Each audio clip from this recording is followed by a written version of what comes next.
You felt suicidal? Thinking of what my kids and my wife would have to be left with.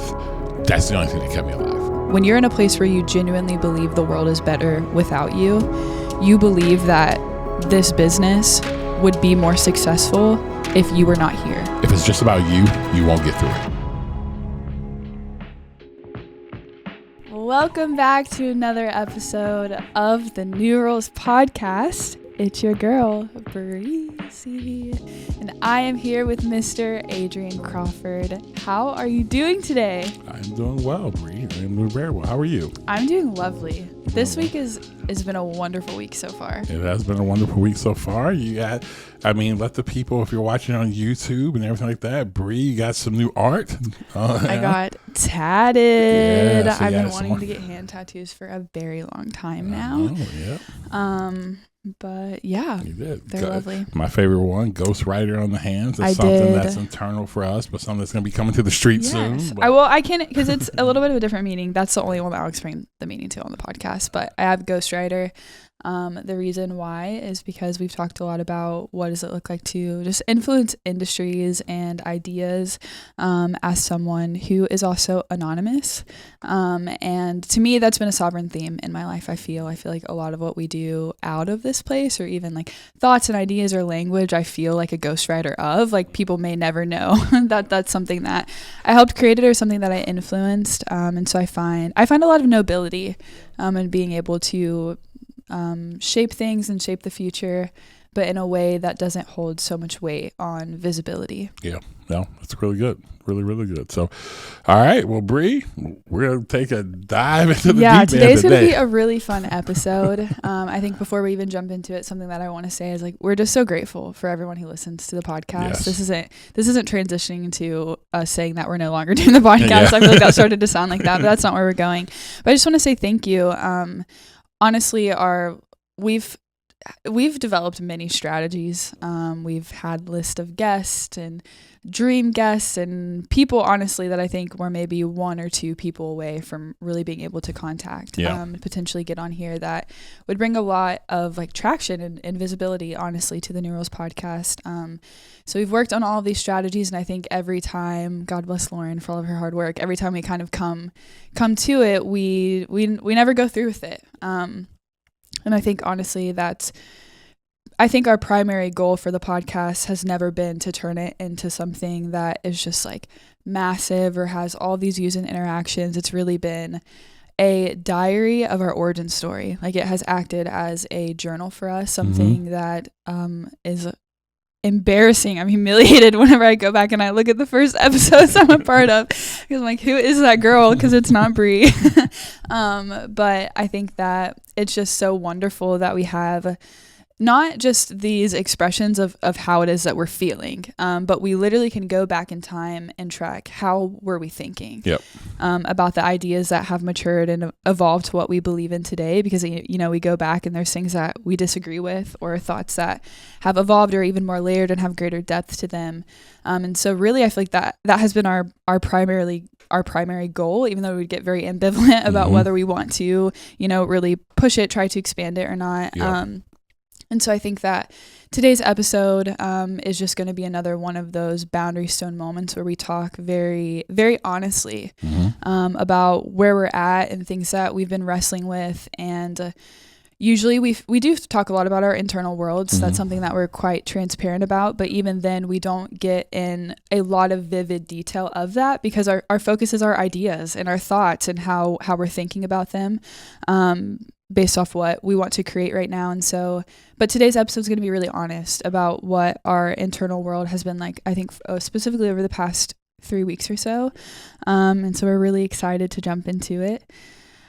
I have no idea how to even start this. I think the past 3 weeks have just been insane for us.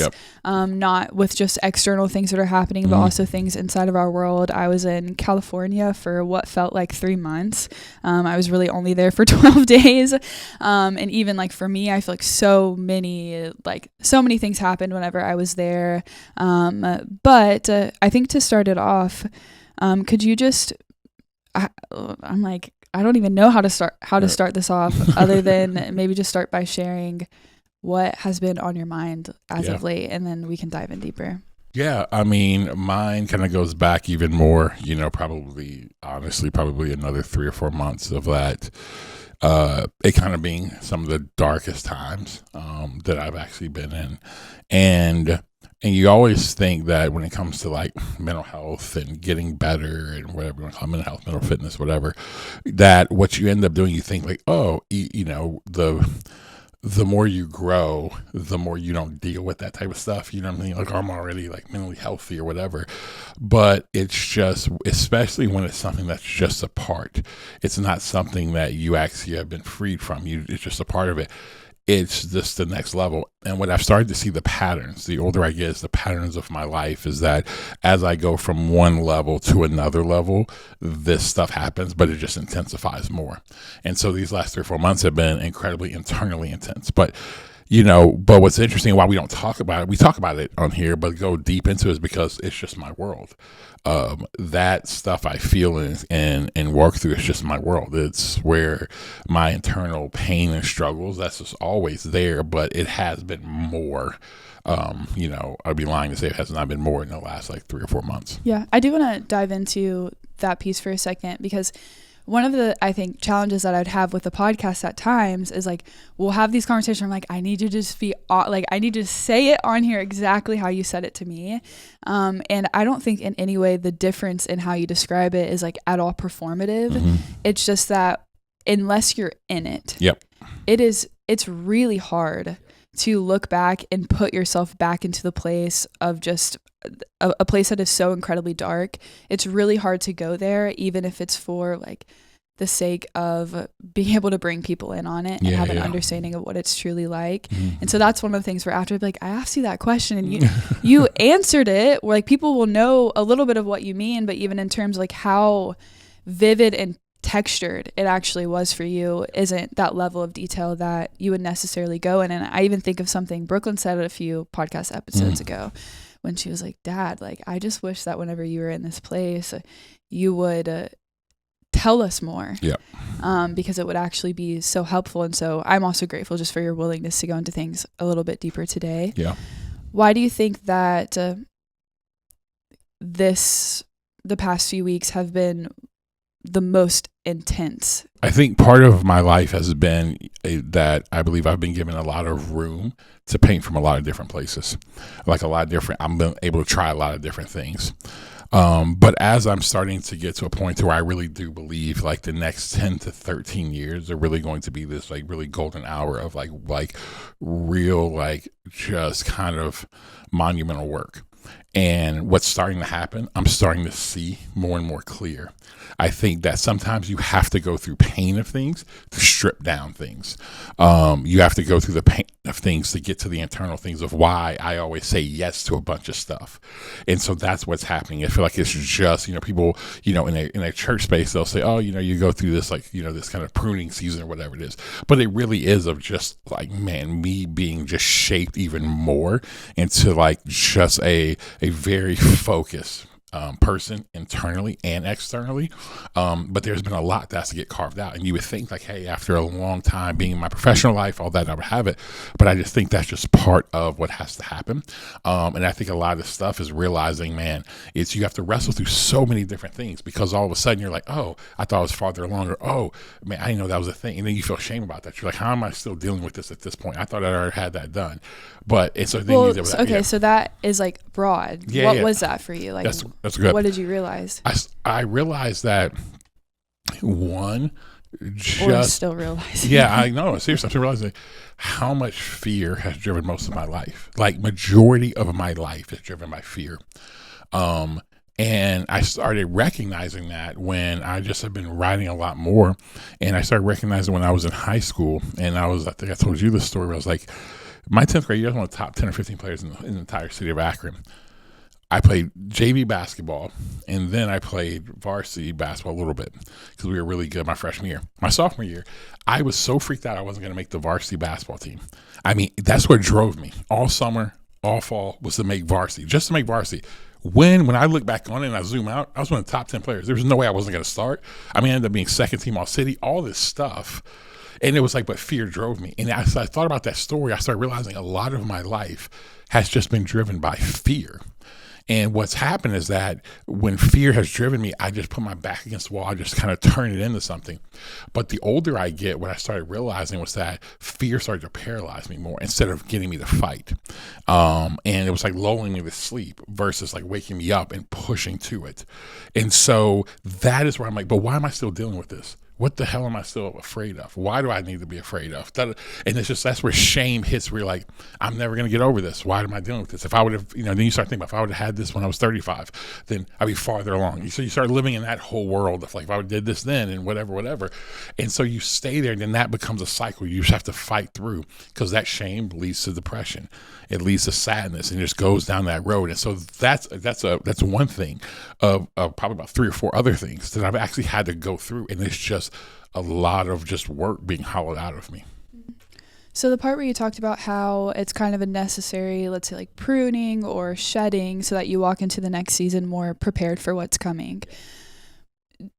But do you think that everybody has to go through that in that way? No. And well, I know that you don't think that, but it's like, that's the thought that I feel like is so paralyzing whenever you're so angry, you're so afraid, you're so sad.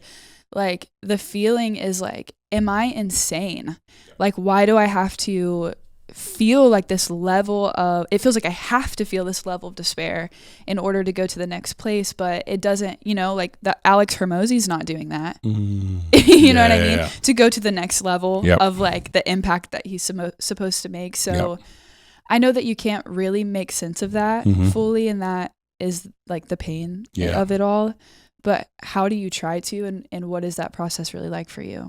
I think it's, what I can start to understand is, I think it's a part of who I am. Like I learned, I say that axiom all the time: your greatest place is pain, you find your greatest sense of purpose. I think one of my main things is really to be this human architect, right? A human designer, is to help people, help guide them to understand, to really live an authentic life, a holistic life. And so to do that, you have to do that. To produce that type of art and that type of stuff, you have to do that yourself.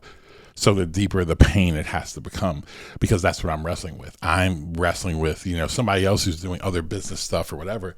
They have to go through their own set of stuff to produce what they're trying to produce. Yeah, Hormozy has his own. He has his own set of stuff. Yeah, sure. But for me, I've got to go through this deeper work because of the fact of, we live in a world of a lot of people give a lot of different thoughts of health and mental health and living like your best life and your fullness of life. But what it is, it's a lot of platitudes. It's a lot of, axioms that sound good or whatever, but there's not wisdom. It's not stuff that's going to be that when shit really hits the fan, you won't be able to walk through it, because it's going to falter. Like platitudes don't last in the fire.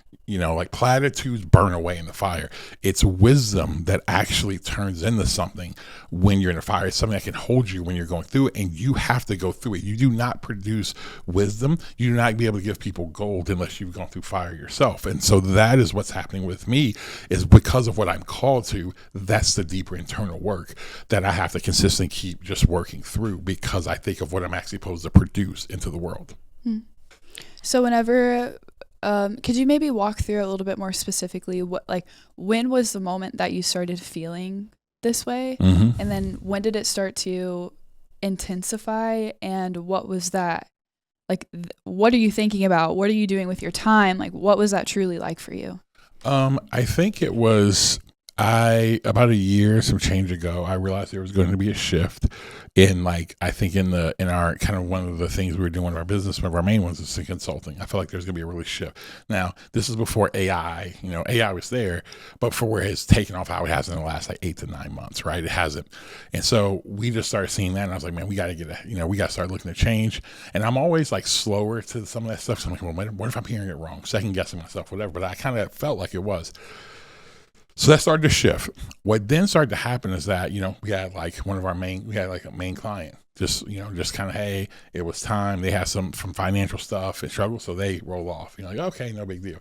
At the same time, we're investing into the future, which is fine when you've got a bunch of other stuff. And by investing into the future, let me say, we invested in, at minimum, 5 Yes. Yeah. other ventures and startups. So we're funding people's salaries, we're starting operations, we're paying legal fees, we're starting a new business within the world of New Rules Collective. Yeah. So like we are throwing money into Yes. things that will not give us any financial return for at minimum a year, and that's generous, most likely too. Yeah, and so now you're doing that, but it's fine when you have these other things going. And then as we're going a little bit more, the next thing is that I start, and when it starts revealing, I start working with a client, and this client that I started working with, I won't mention who it is, but like it's very personal. And I was investing a lot and really helping. But then it was like it became a really like some of the other people higher ups within started questioning intent, motive for me, whatever, because of the influence I was having in a situation that I love with all my heart, and with somebody who I love. And that person was great and all this. And so I'm wrestling with that. I'm like, well, I'm just trying to do the right thing. And why is this? And on top of that, they were slow. They weren't paying me my money and all this stuff. And then we're dealing with these other struggles over here. And so then we have our biggest client that we worked with for like 3.5 years. We did a great job with. We literally did our jobs, what we always wanted. It was time. We were like, yeah, it's time for you guys to get but offboard. it was a big client. So now you got that going on. And so that's all happening. And then on top of what was going on, like I'm like mourning the reality is that my daughter's leaving, right? And so like I started thinking about that 3 months ago. Like she's leaving. Like, I've protected her for 17 years, and now she's going to be, she's going to be hundreds of miles away, 2.5-hour flight away, and I can't get to her. You know what I'm saying? And so it's like that's a whole other deal. And then on top of that whole other deal, there's probably about 10 other things that are going on. So that's when it really started to hit me. Circumstance started to hit me, and when circumstances started to hit me, then I started just internally, because normally I people don't realize I feel this stuff a lot. And so now it's hitting, and then now all of a sudden it just becomes like this onslaught. And then all of a sudden my dreams become like wild and crazy, where like I can't sleep and have peace sleeping. Yeah, that's another thing. Like we don't really sleep because we have such vivid internal worlds and realities that when we go to sleep, it's like we are living, but it's as vivid, even more vivid than like real life. And I think what is important about that is it's like data. It's emotional information that when you wake up, that's there. Yep. And so the first thing you're doing when you're waking up is like trying to make sense of this like extremely vivid world that isn't real life or reality, but is informative of like your state, your emotions. And then when you're having dreams at that level of intensity, it's every day. Yes. And so you're waking up every morning where it's like, if I'm going to be good, I'm going to need to take like 2 hours just to figure out what's going on here. And I don't have the time to do that because we're bleeding cash. Yep. I have people that I need to show up for. Yep. I don't know what we're supposed to do next. All of that turns into this, anxiety cycle. Mm-hmm. And then you feel ashamed because you feel, and we've had a lot of conversations about this, but just tell me if I'm speaking for you. It's like you feel ashamed, like you feel like you're failing, not just like the business or people that you love, but also your family, because now you're thinking about, I've invested so much time and energy into this, and my children are starting to move like out of the house, and it's not where I want it to be. Am I a failure? Yeah. And is that going to be detrimental for the relationships of people that I truly love and care about? Yeah. Would you mind talking more about the shame of that, and then what it feels like to be a failure, especially as like a father and as a man, as your children are starting to kind of go into their own? Yeah, you start to realize that, and I think everything you said was spot on, and I think the shame comes because I understand like what my great-grandfather, my grandfather, my father went through. As I said before, stand on the shoulders of great men before me. And so I want to move the needle more. And so I carry that. A lot of times, sometimes I'm the only black man walking into certain places. And the weight of that sometimes. And that's a real thing. That's a real thing when you go in and people's perspectives potentially of you, and you're trying to show up like who you are, but then sometimes showing up who you are makes people feel some type of way or whatever. And then wrestling with that on top of just not only the only internal wrestling, then you're trying to like talk about being authentic, being integrated, whatever. But then when you show up in a place, and you're like just you, people can have perspectives about that. They can, besides my size, being 6'6" and big guy, people can begin to feel some type of way. I'm a very much so like, I'm very straightforward with things. Oh, well, then it could be, oh, is that the angry black man? So you're thinking about all this shit all the time in your head. And so then you're like, man, and then on top of that, you think you should be maybe farther ahead, whatever it is. So then you feel like you fail. So then you're like, man, I'm not, I've done all these things. I feel like we should be farther along. And then on top of that, like my kids are great, but they're going through they're becoming human and growing and doing all the stuff that they need to do. And so you're like, man, I did all this. And then, man, did I mess up? Should I spend more time doing this? Should we have not done this? You start going through all, and it just becomes this like shame. More time with them, or man, maybe I shouldn't have started this business, or maybe we missed it when me and Wendy felt like we were both supposed to start something, and so on and so forth. And so you just live in just this constant state of then the shame. And then what happens, it becomes so much internally that you just want relief. See, I tell people all the time, suicide is not this. I think sometimes I get when people say it's a very selfish act because of the impact. I understand that. But what I think people don't understand is people who get to that place, all they're looking for is relief.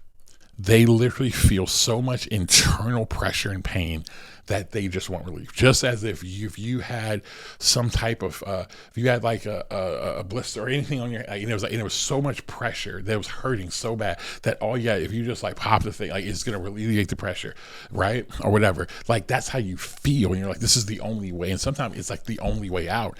And I have such empathy for people because I'm very fortunate to have like so many tools that I've had worked with, having an incredible therapist who taught me things. I've got really good friends. I got people like you and my wife. I got all these other people that I actually can talk with it through and actually bring me back and help me and so on and so forth. But some people don't. And I think that that's where, when you're in that mode, I get it. Like I fully get why people say, dude, I just don't want to do this. Especially when you've been doing it for a long time. You're like, is this what life's going to be like? Is it going to just keep being like this? And I think that is where like that pressure and even more of like the hopelessness can come, because you're like, all right, this is just going to be the rest of whatever. And I think that is where it becomes such an internal fight to where then you just start to really genuinely shut down. So you felt suicidal? Oh, absolutely. Yeah. I mean, and this is probably in this phase that I've been in, probably the most suicidal that I've been, which says a lot because I've been there before. But for sure, I've been there, and I've had to be very honest with like some of my close friends about where I'm at.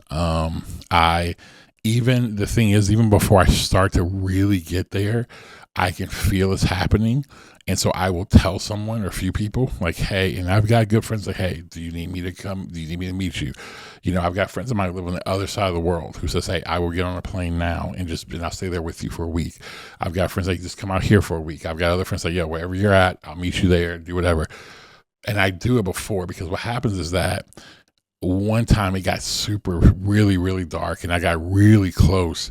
And it was in that moment, I'll never forget, because I felt it getting there, and I was just like, no, I'll be fine. And then I was almost into like where it's like, you're almost like planning. Yes, 100%. I was already planning. I was already had it. This, I'm going to do it. I mean, a whole thing. Okay, here's the videos I'm going to send. The whole thing was planned out. And I don't even know. It was just like, and the only thing that kept me from not doing it was this. It was not my, and again, some people have a problem with this. It was not my faith. It was not it was literally like thinking of what my kids and my wife would have to be left with. That's the only thing that kept me alive. And what I learned from that moment was that, hey, even if I inkling start to feel that, I tell someone, just so they're aware. And I believe in this. I genuinely believe prayer is very powerful, because I have a good friend of mine. Shout out to my boy Seth Trimmer. Sweetie pie. Yeah, yeah, my guy Seth, who's out on the West Coast. But my man, like he does. He consistently prays for me, and I genuinely feel when he prays for me, like there literally is like a relief. It's the most insane thing. Like he'll text me. I didn't even talk to him, and he'll text me, "Hey man, I just felt this morning I need to pray for you." And it was like, I was like in the space, and when I wake up, like I don't want to get out of the bed, do this, and then all of a sudden, I just started to feel like different. And so I think having that, and so it's just it's a very, and then being a person of faith, it's like I'm a pastor. It's a freaking weird world. And that's what I had to get through, because in this freaking weird like Christian world, sometimes it's like people struggling and wrestling with these type of things, and it's like, man, is there sin in your life? Where's your faith? Where's this? And all those things can be like real stuff. Sometimes you get the person who do have sin in your life. Sometimes sometimes like it is like your faith is growing, whatever. But I will say, when you're in that moment, that's the first place that you go. Yes. You like interrogate. Yes. Like your life, because you're trying to make, to you, I feel like you would prefer that to be the reason. Yes. Because it means that you can do something then to feel better. I can control it. I can fix it. I can fix it. Versus at times it being like, this is not that. It's just the process of life. But you'll stay in that place of like interrogation for a long time. Yeah.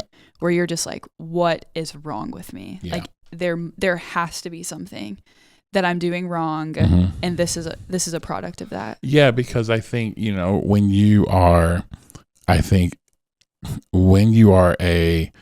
high capacity person, what I mean by that is somebody who wants to do a lot, who can do a lot, then you're like, no, I should have the answer. You take responsibility. Yeah, too. like we're talking about one of our companies. We solve complex problems. I'm like, okay, well, I can't solve me. You know what I'm saying? It's like, but I can solve everybody else's. I'm like, that pisses me off. So I'm like, no, it's got to be something that's there that I'm not seeing that I can fix to unlock. And a lot of times you can't do that. It's like you can't perform. Like if you have to have the deep surgery, like you know what I'm saying, you can't perform surgery on yourself. You know what I'm saying? Like and good luck. Versus like a lot of times you have to allow others to help you through that process. And sometimes you just have to go through it. And what I've learned, and you've been super helpful with this, is that it's not anything I'm just doing wrong. It's just what's happening in order to reveal certain things, I can become better. Because you don't get better without pressure and pain. Like you just don't move forward. You don't grow stronger without it. And so I think that you have to go through these things before you enter into that next season, because here's what happens. What I've learned, as you go through those things right there, when you get to that next season, a lot of times you're leading people who are going through what you did in that season. And so, but you actually have been through it. And I was reminded of this reading the Bible one time with the story of Moses. Everything that Moses went through, like he doubted, questioned everything about God, everything. But once Moses in the story goes to Pharaoh and all these miracles and these things happen, he never questioned and doubted again. It was the people who did. He had already been through it. And I always tell people that God leads you. If you're leading people, God will lead you. He will take you through the season that they're about to go through. Because it is about you, but it's not about you. It's about those other people, and you'll have wisdom to actually take them through that. And so a lot of times that's where my mindset's been lately. What keeps me going is that it's not about me. As painful as it is for me, I know that I've seen it over and over again, that if I can withstand this and really get through it, there's other people that will be blessed and benefit from the fight and struggle and suffering I went through.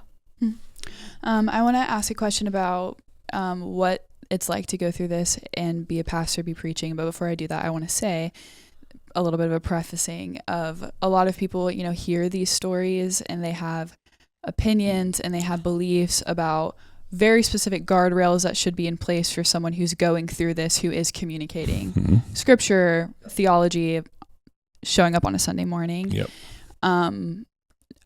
Don't care what you think about that. Yep. so what I'm going to say, I care what you think. I'm like, yep. If you're a listener, we don't care what you think about that. So I'm going to start by saying we have guardrails in place. Yep. You have incredible friends. We have elders. We have people who know when to take responsibility off of you, so that you know how to heal. There's a many guardrails in place for that. And I think that it's a fair concern to worry about as we were talking through this. But what I want to ask is, what's it like for you to be in that place where you don't understand what's happening yet. It's really intense. You feel like maybe it's a product of like sin in your life. You feel like something's wrong with you. You're slowly starting to feel more insane. And then you have to wake up at 6 a.m. on a Sunday morning and preach a sermon 3 times. Like, and through that process, you see it. I mean, it's literally like clockwork. Every time you're in this place, hundreds of people will respond like on a Sunday. Yep. What's that like for you? It's a weird feeling. You feel like hypocritical a little bit because you're like, I'm talking to you about the hope in Jesus, and right now internally before I walked on the stage, I'm like, yeah, like I don't feel hope, I don't feel anything, I don't even want to be up here, right? But what I've learned is that some of the greatest growth moments, some of the greatest things that I've been able to learn and just even, I think, gain and give wisdom from is being obedient when I don't feel like it. The Apostle Paul writes, he says, in my weakness, Christ is made strong. The reality is that I think that Jesus gets shown off way more like in my weakness. I think also it's an example. There's from a church standpoint, we lead a lot of younger people. And in leading a lot of younger people, what I like to always remind them of is that sometimes you have to, when you don't feel like it, you still have to show up and do your job. And I think that's really important because honestly, that's how you grow. It's not that there is places to take rest and times you need to do that. 100% agree with that. But sometimes it's like, no, you got to go through it. And I can tell you that has been part of my process of getting through it and working through it. But it can feel hypocritical. It can feel like, man, I get up there sometimes I'm like, I don't have anything. But what I can tell you over the years of doing this is that when in faith, it's just literally this idea of faith, right? It's like, there's not like, when I say faith, it's not this feeling. Like, it's just like, no, I'm just going to make a choice to do this. Like God really does show up in that because that's all I got. I don't have like my ability, my energy, my whatever, and he just shows up. And so those things are there. And like you said, I've got great elders and great friends and people around that if I feel like, no, this is really like I can't, then I can say that. But I think it's important to do that. And I think that's when I first started preaching the Bible. I just never was going to do this and like be fake about it. Because that messed me up early in my faith where I see these people like, and then I get behind the curtain and I'm like, oh, these people are as jacked up as I am. You know what I'm saying? But they would never share that stuff. They would just be like, yeah, half it. And I'm just like, dude, you're jacked up too. And so what does that help? Because I'm like, oh, like the same Bible I read has to work for you. And I think that it helps me understand like there's people who are going through depression and things like that who are in congregations who are Christians around the world and they got to get up and go to work and they still got to perform. And I think that that's where like that's my responsibility to be able to do that and set an example into doing that. And so, yeah, but I say all that to say it's never easy. But I can always say like I've learned about God, like I've learned more about God and how faithful he is through this process because he always shows up. Do you ever feel like you're not tough enough? Absolutely. I feel like I'm so soft.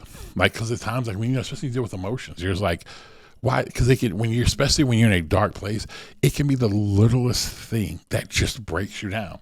I mean, stuff where you're like, and you like really think about it, why am I acting like this? Why is this so crushing? And it's not that big of a thing, but you're so underwater, right? It's like being in a phone booth, old school phone booth, and you're like, you're like just, you are, it's almost to like your nose. And it's like, oh, that little thing just was that extra like couple inches. Now you're underwater. So like now you're underwater. It doesn't matter. It wasn't about that. It's all the other stuff that's going on. And so a lot of times I have to look at that. I'm like, why am I so soft? Suck it up. You always try to do this. Oh, there's people all across the world going through this. I could be in Palestine right now. Right. I could be in a war in Ukraine and Russia. Right. I could be a martyr for faith. I could be whatever. But I'm like, but sometimes that stuff, I get it, but that doesn't really help me because I'm not there. I live in the first world.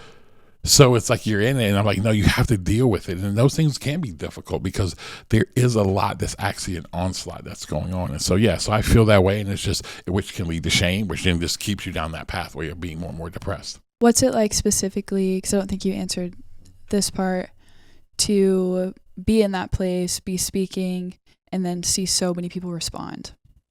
Oh, it actually, there's moments inside I laugh because I'm like, it makes me like, yo, this works for them, but it's not working for me.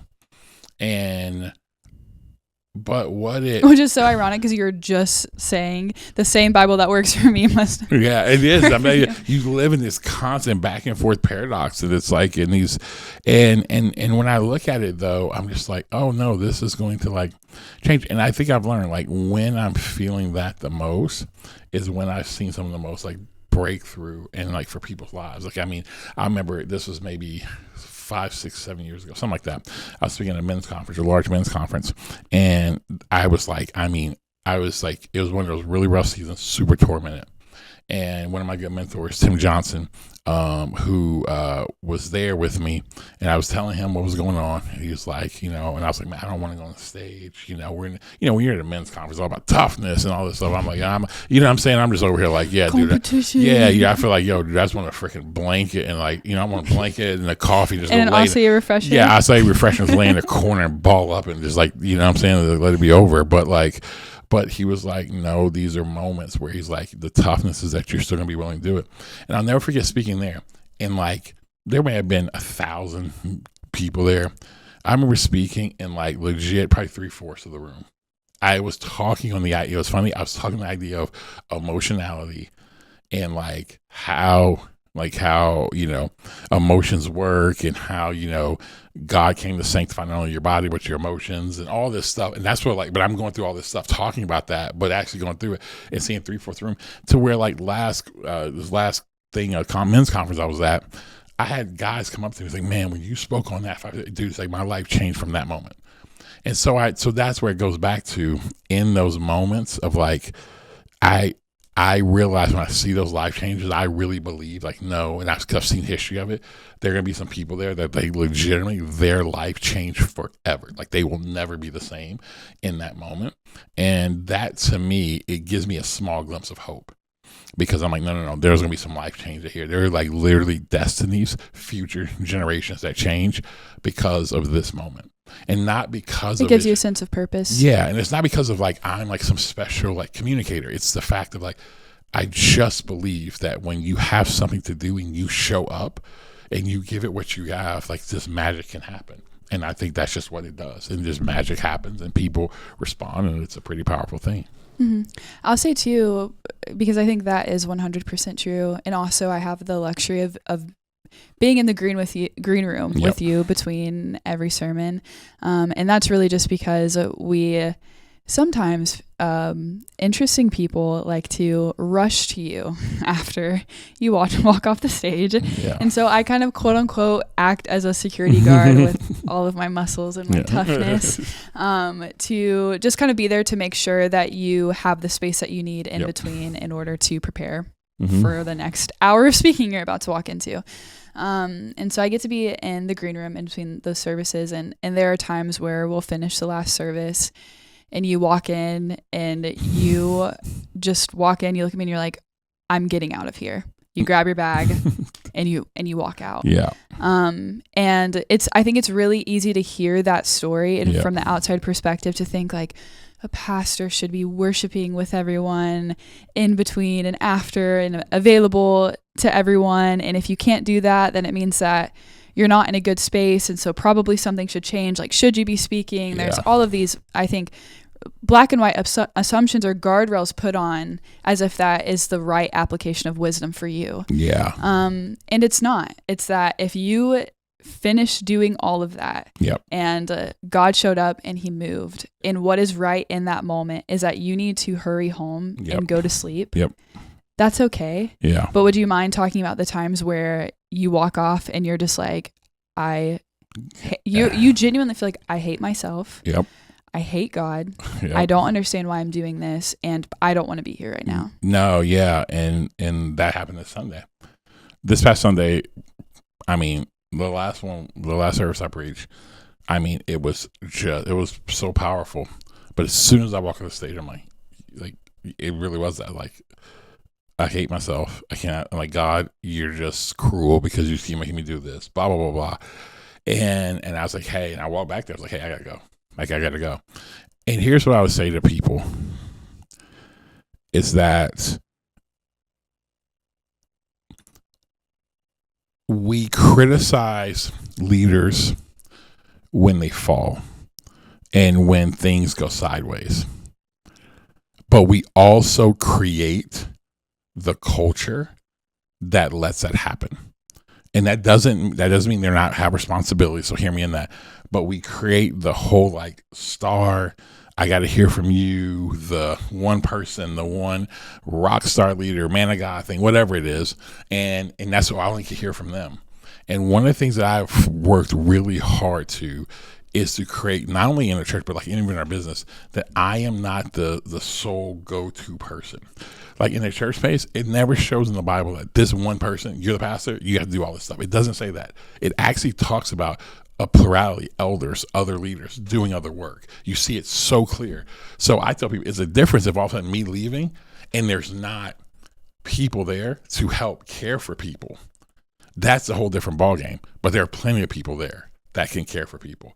There's plenty of, whether spiritual development people or elders, whatever, who can really help their pray, other staff members, all that. So as long as that's taken care of, that's all that matters. But everyone has an opinion about what you should be. And here's what I always tell people. In between services, I have people say that they're like, well, I feel like you're untouchable because you don't, come out. And I'm like, and what people fail to realize, like, yeah, I was diagnosed with Graves' disease. And so legitimately, like, the doctors were telling me no. Like, first of all, they didn't want me to keep going and preaching. But they're like, when you do this, you have to take breaks in between. Because when you talk, it does all this stuff. It builds all this stuff up, whatever. And so that's what I was doing. Like, literally. And then I would go home and I'm like, and you were, you stay with us. So it's like, it literally felt like I played like a football game. Like, and my body would hurt and I would just crawl in the bed and da-da-da and whatever. But people in here, all that I would hear is like, oh, well, you're untouchable, you're da-da-da. And there was very few people ever asked me like, hey, is there a reason why you do that? But what it comes down to is that it's not about, they say, oh, well, this is what you should do for the church. It's not about that. It's about you.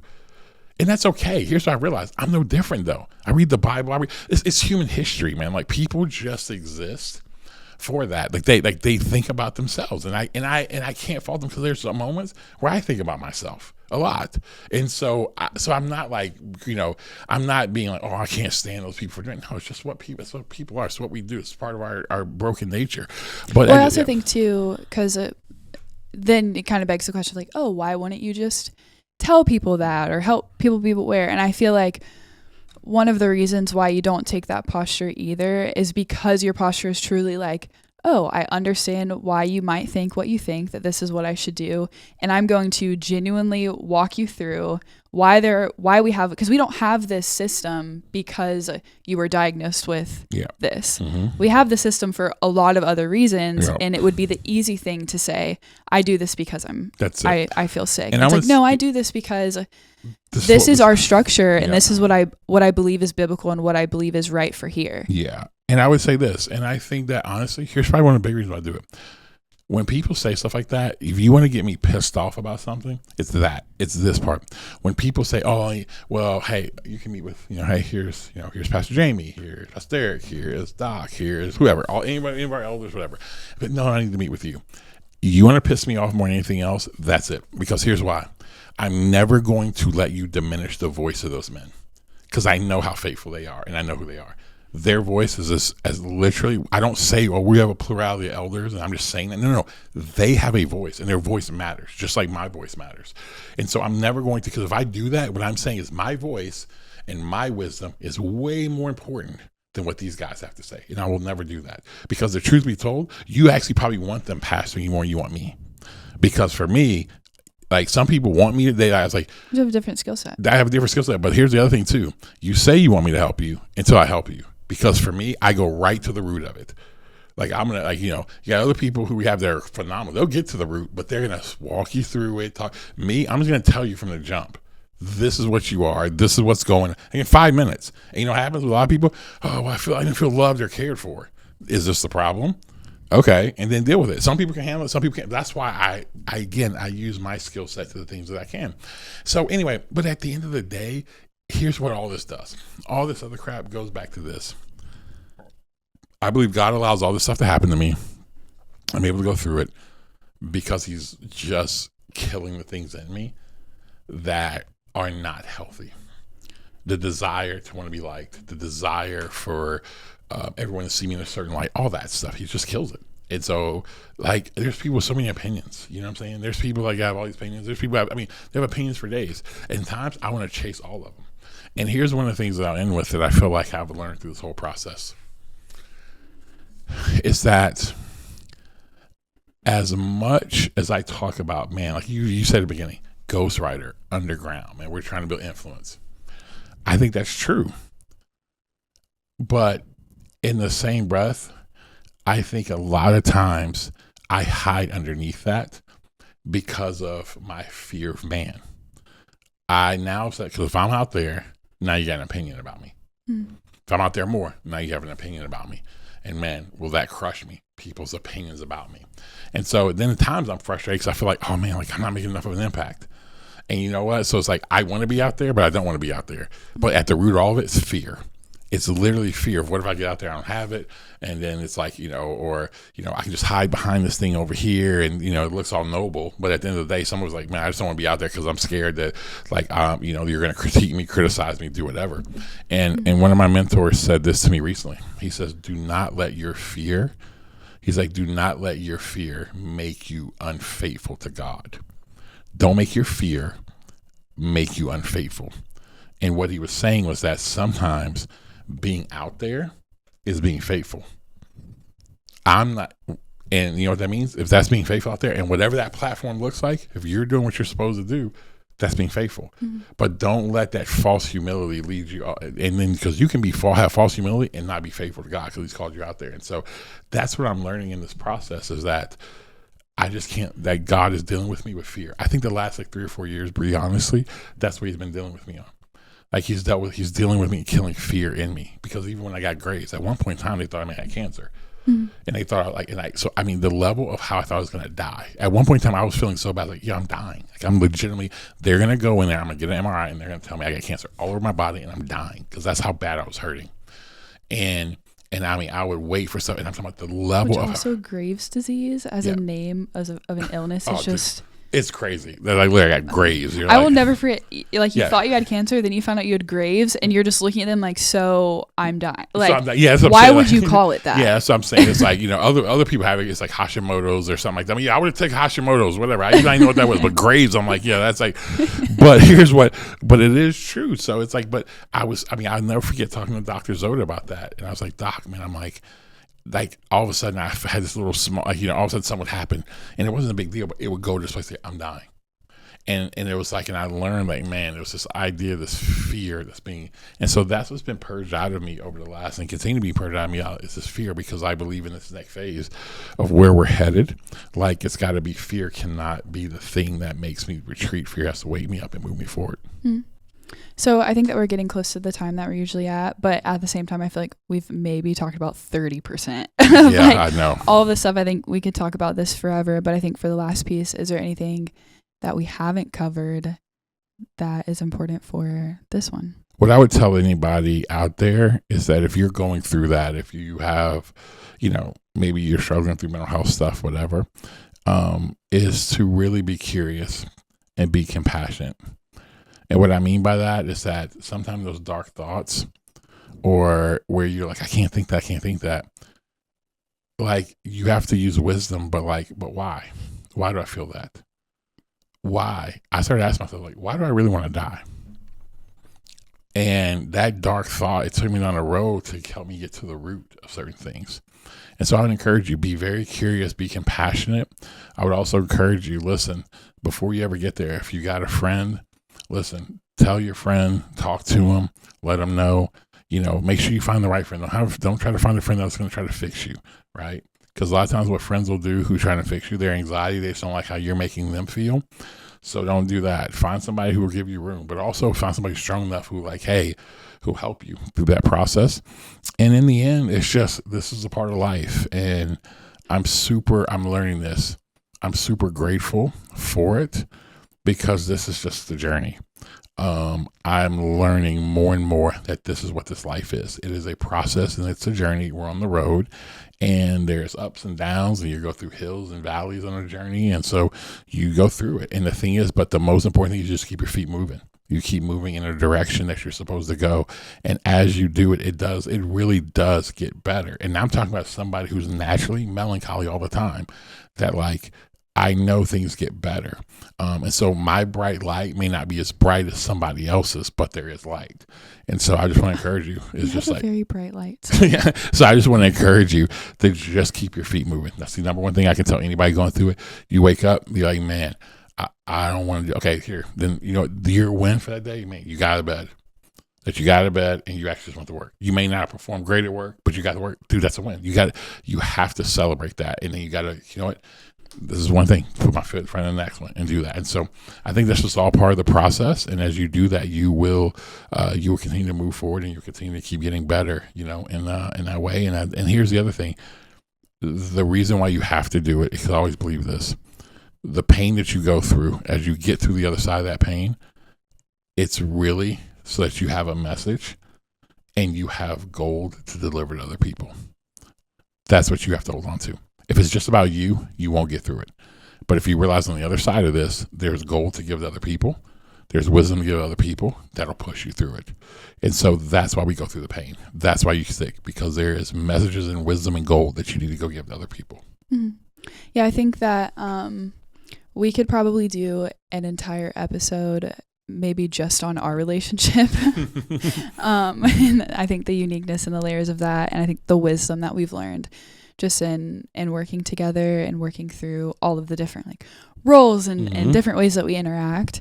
And even things like there are times throughout this process where I think we could even do an episode on what's it like to be someone close to someone who is going through something like this. Cause like the reality is like when you're there, it's like that like my world and your world are so parallel that it's like when one of our worlds is being disrupted, both of our worlds are being disrupted pretty massively because of what we do on a daily basis. And so even whenever you're there, when you're in a place where you genuinely believe the world is better without you, you believe that this business would be more successful if you were not here. Like you believe that I would be more successful if you were not here, and so on and so forth. And that's like the reality of stuff that we genuinely talk through and have to deal with. But I think that could be like a whole other conversation in itself. Yeah, it may be, because I think we should, because I think that sometimes it's just like, I think what you want to do is you just got to get to the raw and real and uncut. And I think in the world that we're heading into, why this stuff and these conversations matter, because I mean, people are having them, but it's like really getting underneath them, is because I think that that's what people are going to need. Just going back to how we started this podcast and what you said, I thought it was brilliant, was that this is kind of our diary. This is kind of our journal. This is kind of our process of what we do, the way we do our work, what we believe in. And what I think this podcast is for people that it's just wisdom they get. I can't tell you, I got a text this past week, I didn't even share with you, that from a friend of mine who lives out in Texas, and he was just like, and he just randomly was like, hey man, like, and he's he's one of those type of guys who's like, he don't give encouragement. So if he gives you encouragement, you can believe it, right? And he was just like, he's like, dude, I love, he's like, man, I want to tell you, I love the podcast. And I'm like, oh, great. Like, why? Tell me. He's like, man, you guys are just being he's like, you guys talk about very real day-to-day things that everyone deals with, and you bring it to like really a street level so that we all can grow, and you're being honest about it. You're not like, oh, here's this thing, like there's hope, there's vision, but it's just real, like what's actually happening. And so he's like, and it's been so helpful for me and my marriage and my kids and all this stuff like that. And that's what we care about. And so, man, I think our commitment moving forward can be that as we start to expand, as we start to grow, and as there becomes to be even more pressure and even more visibility, I think we can even publicly like make the commitment right now that we will become even more honest and like vivid in how we describe what it's truly like. That I hope that we grow in that even beyond what we've done in the past, even as the pressure starts to increase. Because I think that we hear time and time again that when we do episodes like this, it's like, oh my gosh, like, can you do that more? Yeah. And so I think our commitment can be to treating this a little bit more like a vlog into our internal world and realities rather than as like a polished point or concept or topic. No, and I think it is. I think last week, even having Lauren, just like she asked questions, I had a lot of people like, "Oh man, that was great," because I think that's where. Which shout out Lauren I know, for filling the gap. She did last week. We were in fact arguing. We were, and so before we go, let's say that. Should we talk about that on this episode? Okay, not all of it, but like I can just say, I think we need to do a whole other episode because I think that gets into like what's it like for us, because I think we have a very unique. And like we're business partners and like we have all these different layers to our relationship that you can't get into it without having like a whole like conversation about it. But I think it was like we were arguing bad, like again, this will be described a little bit more, but like we have very honest conversations, and I think it's important for us to talk about, because I think it'd be easy to look at it and be like, why would she tell him that, or why would he tell her that, or like all these different things. So it's like we interact as if we are like business partners, truly like trying to build a long-term movement. And when that's the case, like you just have to be really honest about where you're at and what your hopes are for the future and all of those different things. And we also spend a lot of time together. So there's just like little annoyances and disagreements and things of that nature. But we had like a series of different arguments where we would just not land in the same place. And then it was the night before, and he was like, "Are you good to do the podcast?" I'm like, "I'm good to do the podcast." And then it was the next day, and I texted you, and I was like, "I can't do the podcast." Like, I'm like, I can't possibly talk to you right now. I cannot. We're going to do a podcast on human operating systems. I was like, I can't even look you in the eyes for 20 seconds right now without becoming enraged. And also that's not because I was mad at where you were at. Like there's a lot of other things that were going on. And so I think that is why I don't think that is why I was not on the podcast. No, and I think, and again, and I think that's where, and again, you had just come back in town, and that's something I said last week. It was like, "Oh, Bri, just come," and it was like you just come back in town, and that was part of it. But then the other big part of it was, we just weren't. And so again, we were, and I think that's, and why I think it's important for everybody to hear this is because, like, we really do say what we feel like. It was not going to be authentic. It would have been performative. Yeah. And sometimes you have to show up, you have to do stuff, but it would have been performative. Yeah. And there's been times, to be fair, there's been times where we've argued. I mean, guys, we don't fight every day, but like we fight. We're close enough. We fight often. Disagree often. There's been times where we have had to do the podcast, and right before it happens, I do something that is so annoying to you, and then the rest of the podcast, we're just like trying to talk about this topic until after we can actually talk about the thing that we really want to talk about. Because if we talked about it live, it would be distraction. It wouldn't be helpful to the listeners. But I think that there are times where it is really helpful. This was also different. Like I'll say this one is because like this one was one of those moments to where it's like, I tell people in any relationship, any like real relationship, you have like not a lot of them, but you have moments where you stare each other down and you have to make a decision. You're going to walk away from each other or you're going to keep moving. Like it's just, if you've never had that in a relationship, then you don't have a real one. Like, I don't care. Like, married people who have real relationships, they have those moments where we're like, oh no, our covenants was keeping me. It has nothing to do with anything else. You committed to me for life. I committed to you. That's the only thing keeping me. That stuff just happens, but it's not all the time. And I think that's what it was. It was a bigger thing. It was one of those moments where we were looking at each other. I was like, okay, like, do we still want to do this or not? Yeah, I genuinely thought I might not be on the New Rules podcast again, and Lauren might be hosting until we decide that we're just not going to do this anymore. I mean, it really was. But again, credit to you is that I will say this, especially at your age, you're like, no, because what I go to is indifference. Whenever I get to a point, I'm like, no, I just shut everything down. But for you, you're like, no, like, we got to keep like fighting to get through this and and it actually helped us, I think, even more on the other side. So well, I think you're also very patient throughout the process too, because I don't say things that I don't believe. Like let me not say that. There are times where I'll say things and I'll change my mind for sure. But in any given moment, I will not back down if I don't believe that with like a belief or a concept. And so the win of that is like over time you can trust that I'm just not going to pretend that I agree with something if I don't. Yeah. The challenge with that is that if I'm in a place where I disagree, I'm like, no, I just don't agree with that. And I will not tell you until I actually start to change my mind. Yeah, and then I'll be like, hey, I'm sorry. Like, no. And then the thing about that situation, then you have to go forward. Like, it's one of those things to where, I mean, now if it's like luckily we haven't had a moment where it's okay, we got to make a decision right now. If not, like, this is going to hit the fan or like we're going to lose this. Yeah. But what it is though, there are moments where like, it's like, oh, I can't say, oh, you're my partner in going forward stuff. Then, but whenever like, hey, it hits the fan, I'm like, nope, you know what? I'm a majority partner, so sorry. No, I'm like, nope. Till we get on the same page, we're not going. And forward. Usually the case is it's both of us. Like we usually both come back and we both misunderstood each other. Yeah, and we have to work through this, and we have to both apologize, and then we go from there. We move forward. Sweet. But we'll do a whole episode on that. We will. So guys, I hope today was actually helpful for you. Again, as we dig through, again, as you have lived with us through this podcast, like I said, this podcast is just a consistent, growing, evolving thing. And so, I think our next really evolution of this podcast is just it's always going to be about authenticity. It's always going to be about, wholeness and integration and all that. And really people being leaders that they need to be. But I also think you're going to be able to grow in that as we continue to dive into deeper, getting underneath the surface of certain things and topics, and even bringing some different people on. So until next time, keep writing the rules.